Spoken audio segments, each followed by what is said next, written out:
নমস্কাৰ ফ্ৰেণ্ডছ, আজি অন্য এটা ভিডিঅ'লৈ স্বাগতম। ৰাতিতে ওলালোঁ কামাখ্যা মন্দিৰলৈ বুলি। বহুদিনৰ আশা এটা আছিলে কামাখ্যা মন্দিৰত দৰ্শন কৰা, আৰু আজি সেই সৌভাগ্যকণ হ'ল বাৰু। আমি ৰাতি 1 বজাতে ওলালোঁ ঘৰৰ পৰা, আৰু এতিয়া আমি যাত্ৰা কৰি আছোঁ। আৰু গৈয়ে আমি প্ৰথমতে জেনেৰেল টিকেট এটা থাকে, টিকেটটো কাটিবলৈ লাইন পাতিলোঁ। কাটি টিকেট লৈ আকৌ এতিয়া নতুন চিষ্টেম কৰিছে, এইটো আমি আগতে জনা নাছিলোঁ বাৰু। টিকেটটো লৈ এনেকৈ মানে লাইন পাতি টিকেট ল'ব লাগে। জেনেৰেল আৰু VIP থাকে, আমি জেনেৰেল লৈছিলোঁ।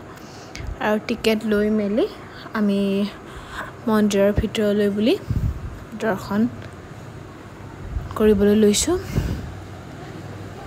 আৰু ইমান ৰাতিতে আহিলোঁ, কিন্তু সিদিনাখন বহুত মানুহ আছিলে, ৰবিবাৰ আছিলে যিহেতু।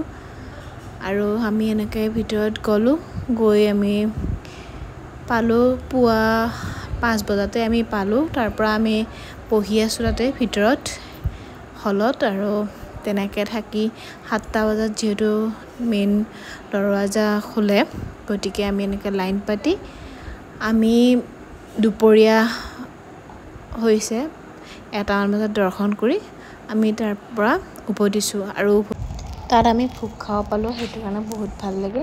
আজিলৈ ইমানে, বাই বাই।